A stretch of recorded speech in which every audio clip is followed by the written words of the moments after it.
Voilà, lundi, mardi, vous n'avez pas eu la possibilité d'avoir la revue de presse, c'était les jours fériés. Eh bien, pour ce mercredi, elle est en place. Oh mon Dieu, aussi rayonnante que jamais, un sourire extraordinaire. Merci pour ce beau sourire matinal, Madame Karel Mezatchachoya. Bonjour, c'est à vous. Si vous êtes là, c'est pour la revue de presse. On vous écoute. La nation tout entière vous écoute. Bonjour Karel.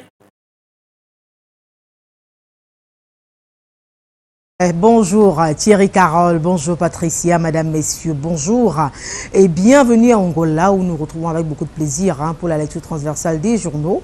En direct du studio de la ville, le 7 Colinon s'intéresse à la fête du travail et celle du Ramadan. Pour commencer donc cet exercice, on en parle avec le quotidien bilingue national Cameroun Tribune, le journal de la rue de l'aéroport qui signale que le chef de l'État Paul Biya était en toute solidarité avec les communautés camerounaises qui était donc en fait pour la circonstance, voilà, pour les circonstances tout simplement.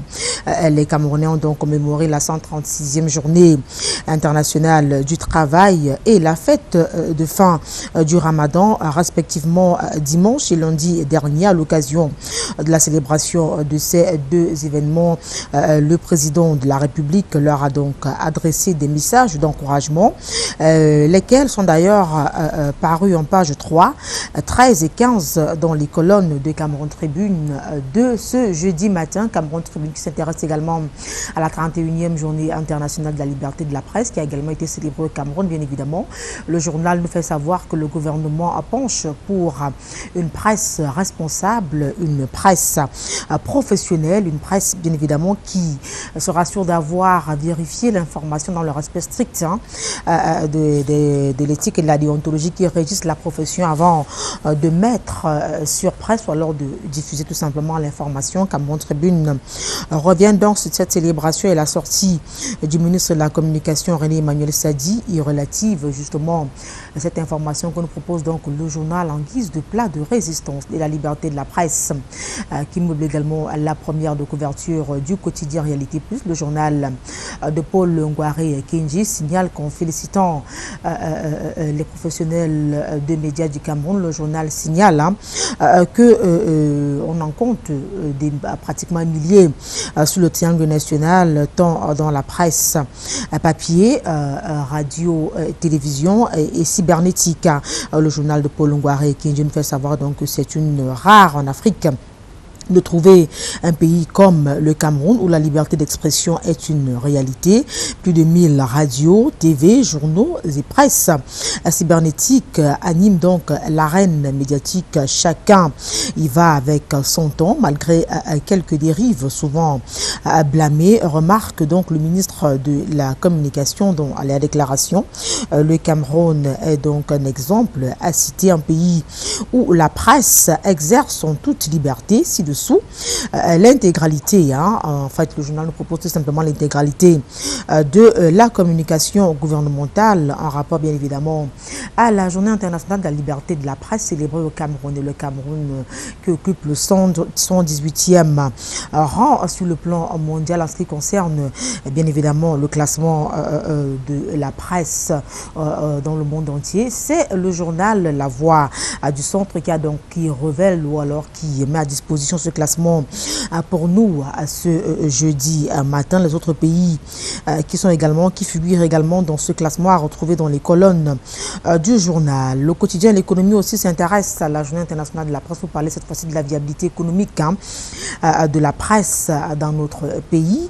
L'effondrement annoncé signale le journal Econews, le journal de Pascal Dibamou que nous avons également reçu donc ce mercredi matin. Le journal s'intéresse donc au pan consacré à l'économie dans l'univers de la presse dans notre pays. Tous les indicateurs de la mort programmée de la presse sont en place, notamment la qualité approximative des contenus et de la présentation des supports, le manque de formation professionnelle des acteurs de la chaîne, la multiplication anarchique du nombre de publications et de médias audiovisuels pour une assiette publicitaire étroite, la baisse drastique des recettes publicitaires. La solution de survie est-elle possible? S'intéresse le journal qui s'interroge Le journal qui nous propose l'interview de Steve Oyono Ilemba dans sa parution de ce jour, interview à retrouver dans les articles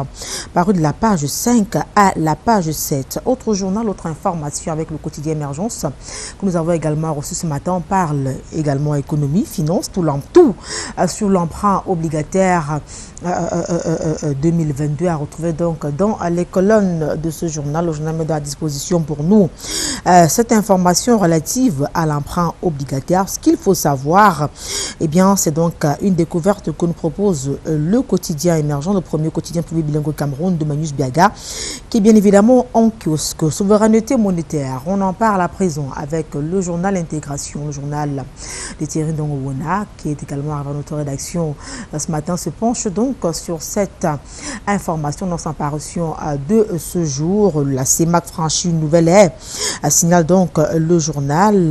La crypto-monnaie désormais parmi les monnaies officielles dans la zone franc, la BEAC, la COBAC et le COSUMAF monte donc la garde du point de vue du journal que vous retrouverez en kiosque. On a également reçu EcoBusiness qui parle dette publique dans sa parution de ce jour avec cette information principale, chiffre du premier trimestre 2022, un chiffre à retrouver donc dans les colonnes de ce journal que nous avons bien évidemment reçu ce jeudi matin, lequel se veut beaucoup plus explicite sur cette information à caractère financier. On continue avec Le Vent qui parle également finance dans sa parution de ce jour.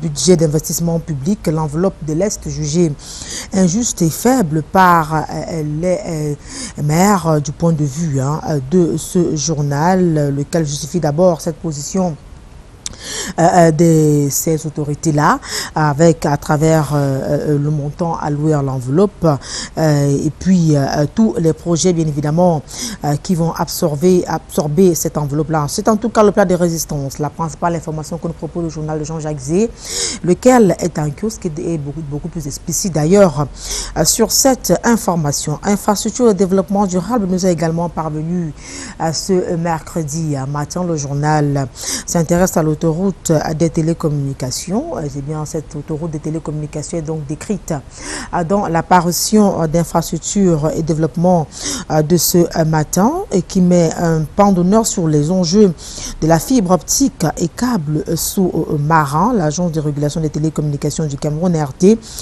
et l'Agência nationale de télécommunications du Brésil, Anatel, sont donc désormais liés par un Memorandum of Understanding signé le 18 avril 2022 du côté de Brazzaville. Le CALAM s'intéresse ou alors marque un temps d'arrêt sur nos infrastructures routières pour parler de la construction des péages automatiques enfin consommer. C'est donc cette principale information que nous propose le journal de Xavier Messé, un journal qui nous fait savoir que Camerco, un fonds européen d'investissement, va donc assurer les financements Guaranto.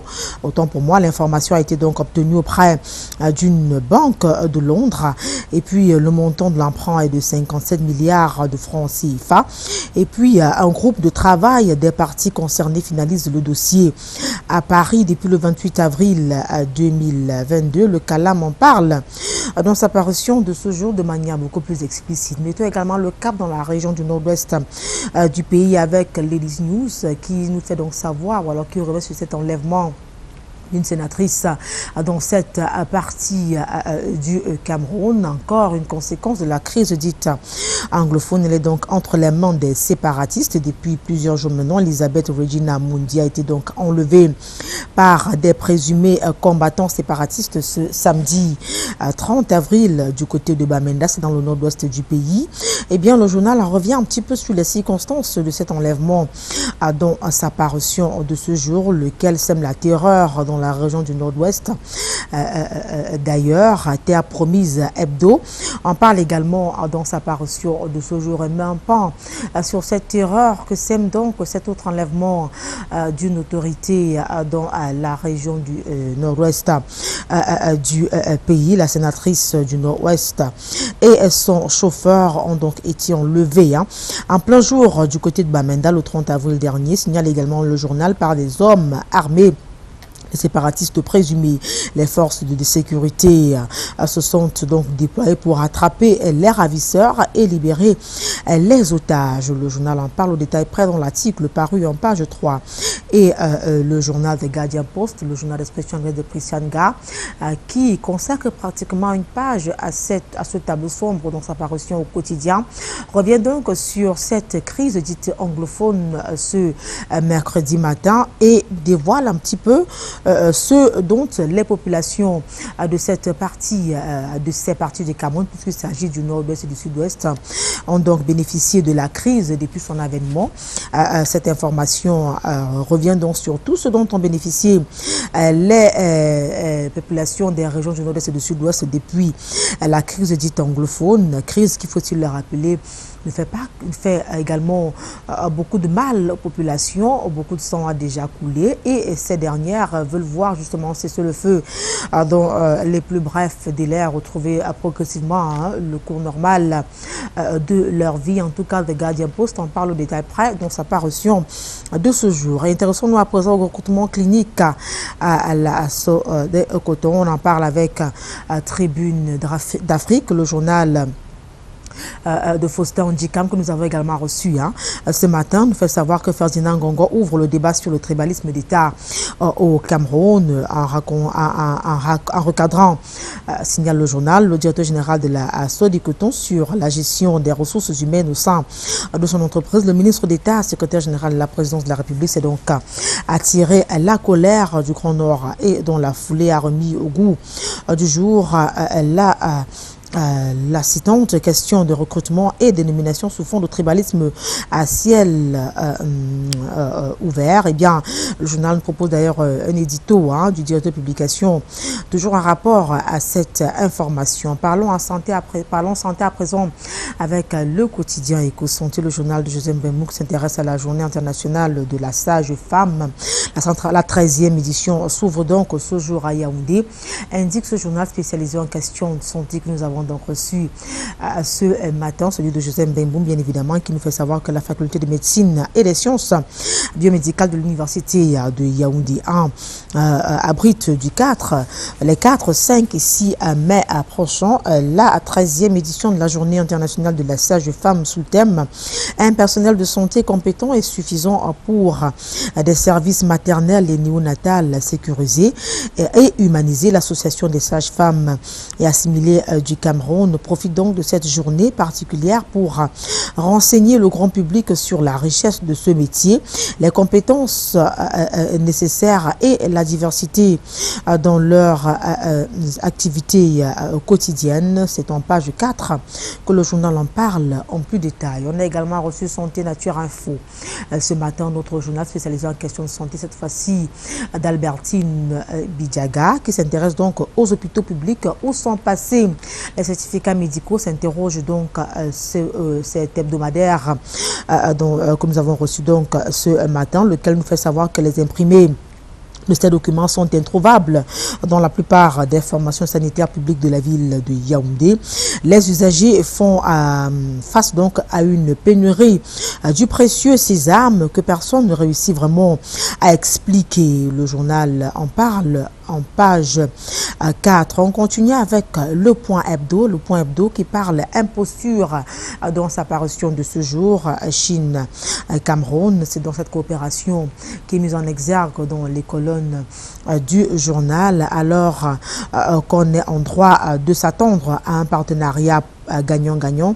L'amer constat qui se dégage aujourd'hui est celui de la fourberie de la Chine envers le Cameroun au nom de quelques soutiens financiers très controversés entre esclavagisme, maltraitance des nationaux, trafic divers, vol et corruption. Tout y passe. Le point hebdo décrypte donc cette oblérie qui, au fil de la duplicité, est donc devenue un véritable boulet à l'émergence prescrite par le chef de l'État Paul Biya pour 2035. C'est le journal Le Point Hebdo qui en parle dans sa parution de ce jour. On a également reçu Meyome Salah Hebdo qui revient sur cette sollicitude à l'égard des réfugiés manifestés dans notre pays comme dans plusieurs autres d'ailleurs. Le journal revient donc sur cette synergie d'action déployée et le HCR qui félicite d'ailleurs le chef de l'État pour cette marque d'attention à l'attention justement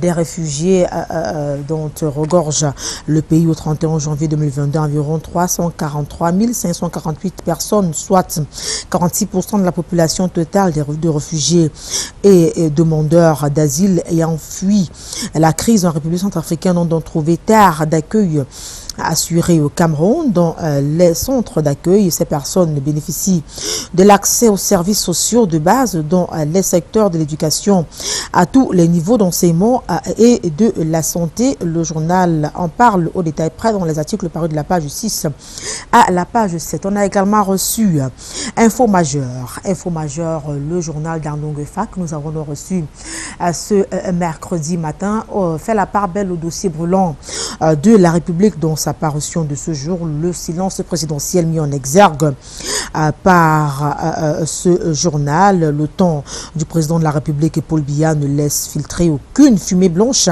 qui sortirait des couloirs du palais pour donner plus de lisibilité à un certain nombre d'événements qui caractérisent la vie de la nation. Du coup, indique le journal, les Camerounais sont dubitatifs face à des dossiers brûlants qui nécessitent une réaction présidentielle. À lire absolument le dossier de la rédaction d'Info Majeur, le journal d'Andongefa que vous retrouvez bien évidemment en kiosque ce matin, journal qui s'intéresse également ou alors qui fait également immersion au ministère des Travaux publics pour parler de cette réflexion sur la productivité en contexte de Covid-19. Eh bien, c'est une autre information qui met le pied de une du journal, le journal qui parle justement au détail près de cette autre information dans l'article paru en page 3, toujours avec Info Majeur. On parle armée camerounaise, la formation au cœur de la performance. Signale donc le journal qui donne la parole à un acteur majeur justement de nos forces de défense et de sécurité pour en parler au détail près. Dans l'article paru en page 4, on continue avec l'indépendant. Nomination, recrutement, déséquilibre régional, signale le journal en première de couverture dans sa parution de ce jour, lequel nous fait également savoir que la promotion d'une élite à une fonction de pouvoir et de prestige ne va pas sans ce petit coup de pouce aux proches parents, à la famille, par ailleurs aux frères de loge, pratique préjudiciable à l'université, à l'unité nationale et à la stabilité du climat social, indique le journal indépendant. La nouvelle expression, on reparle de la crise du anglophone avec la nouvelle expression, le journal que nous avons reçu à l'instant, met en exergue le chantage des séparatistes. Dans sa parution de ce jour, le journal nous fait donc savoir qu'une sénatrice, ou alors revient tout simplement sur cet enlèvement de la sénatrice nord-ouest du pays, du côté de Bamenda, pour la première fois depuis le début des hostilités, il y a bientôt 6 ans. Les ravisseurs demandent un échange de prisonniers avant de relâcher leur otage, qui est un échange de prisonniers bien évidemment perçu par le journal comme étant une forme de chantage. En tout cas, le journal en parle au détail près dans sa parution de ce jour. On a également reçu, on parle également sport avec la Voix du Centre qui s'intéresse donc à la Ligue régionale de football du Centre. Le temps est donné, indique ce journal spécialisé en questions de sport, en guise de match d'ouverture de la saison académique NIOM 2.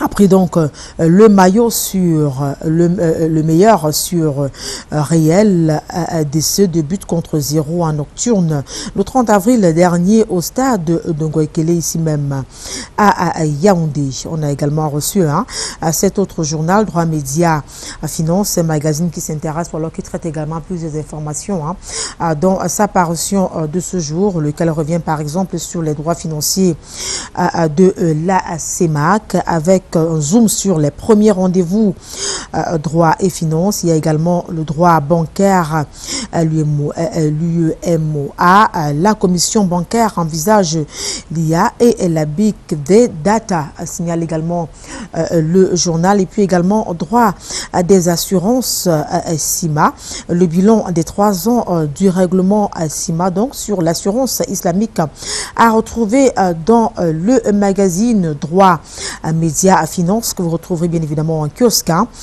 ce matin. Et fin donc la revue de presse avec ce magazine. Mais avant de partir, rappelons-le, cette information majeure qui va donc se dérouler sur votre chaîne de télévision ce mercredi soir lorsqu'il sera 20h précisément en direct et en intégralité sur les antennes du Canal International. Ne manquez surtout pas le match retour de la demi-finale choc Real Madrid contre Manchester City. Real Madrid est déjà champion d'Espagne avec ses vedettes Luka Modric et Karim Benzema. Manchester City est leader du championnat anglais et a remporté le match aller 4 buts contre 3. Le match retour se joue donc à Bernabéu, le stade du Real. Retrouvez donc la grande équipe du service des sports avec en plateau Aimé Catherine Moukouri, Mathieu Fangwa, Yves Chamadeu et au commentaire Marc Chouamo et Emmanuel Mahop que vous retrouvez donc dès ce soir lorsqu'il sera 20h.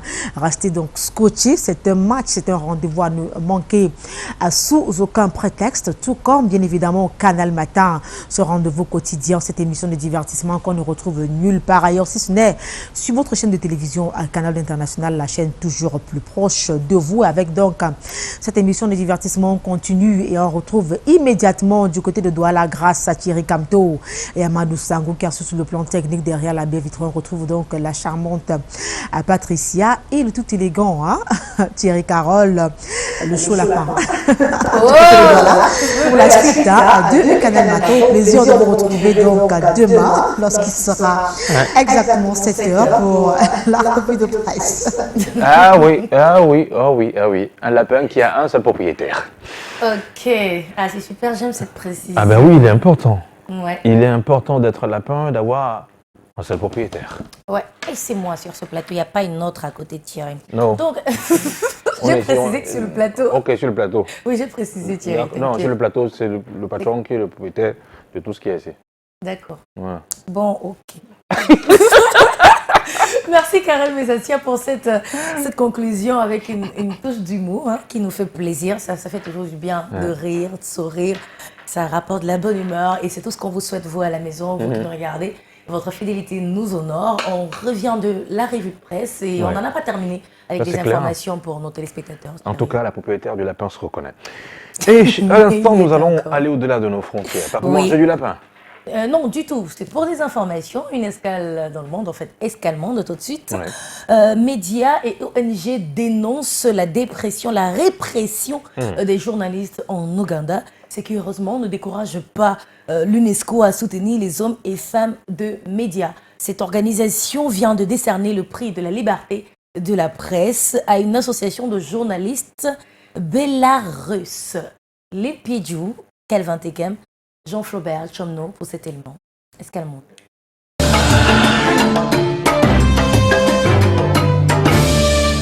La junte au pouvoir au Mali dénonce les accords de défense avec la France et ses partenaires.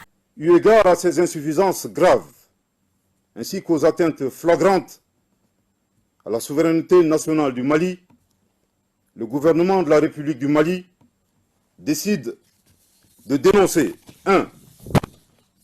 Le traité de coopération en matière de défense du 16 juillet 2014.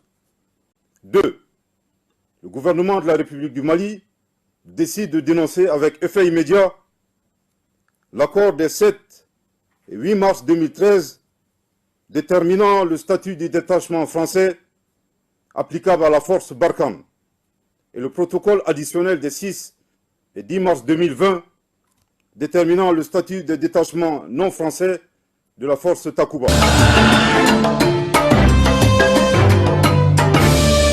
À l'occasion de la Journée mondiale de la liberté de la presse, le réseau des droits de l'homme pour les journalistes d'Ouganda met en garde contre l'augmentation du nombre de journalistes arrêtés dans le pays. Le réseau a publié en 2021 un rapport recensant quelques 131 cas d'abus contre des journalistes. Les cas les plus répétitifs ont été des agressions, car 63 journalistes ont été agressés dans l'exercice de leurs fonctions. Et, fait sans précédent, nous avons également recensé 26 journalistes arrêtés.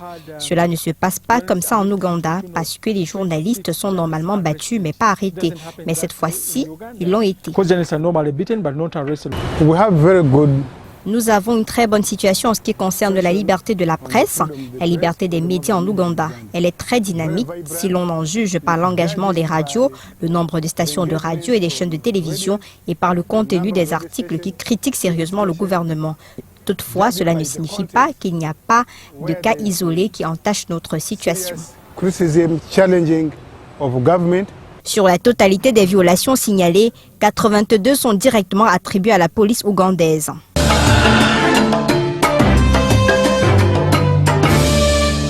Le prix mondial de la liberté de la presse de l'UNESCO est décerné à l'Association des journalistes du Bélarus pour avoir sauvé plusieurs médias indépendants locaux de la répression du président Alexandre Loukachenko. Ce dernier reprime violemment les médias et la société civile depuis sa réélection en 2020. Aujourd'hui, défendre la liberté de la presse est plus important et plus difficile que jamais. Vous, Andrei, et les membres de l'Association des journalistes du Bélarus avez incarné le courage, l'engagement et la détermination du journalisme indépendant face aux menaces concrètes et aux pressions incessantes. Total de 884 personnes ont perdu la vie simplement pour avoir fait leur travail entre 2012 et 2021. Dans près de 9 cas sur 10, ces meurtres ne sont pas résolus et restent impunis.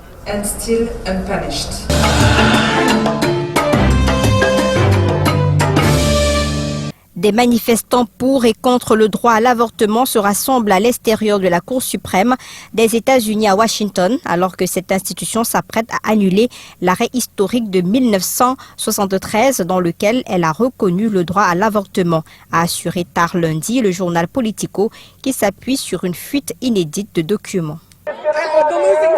C'est toujours plus facile de collecter des fonds et de se mobiliser quand on est du côté des perdants. C'est pourquoi nous, les pro-vie, devons nous présenter avec une fierté plus unifiée et faire entendre notre voix. C'est pourquoi nous sommes ici. Nous savions que les gens de la majorité de l'autre camp seraient là. Alors nous sommes là quand même.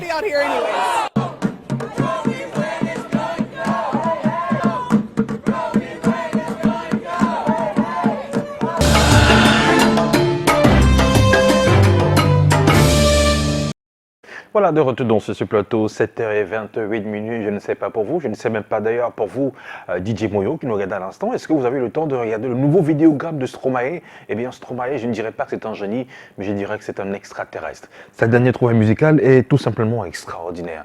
Je vous propose à l'instant, sur Canal Matin, de regarder le dernier vidéogramme en date de l'artiste musicien Stromae. Vous allez découvrir l'ingéniosité, mais surtout, derrière ce vidéogramme, derrière ce message, il y a quelque chose de fort, décrypté, et vous comprendre exactement ce dont il est question. Stromae à l'instant. Quelle métaphore!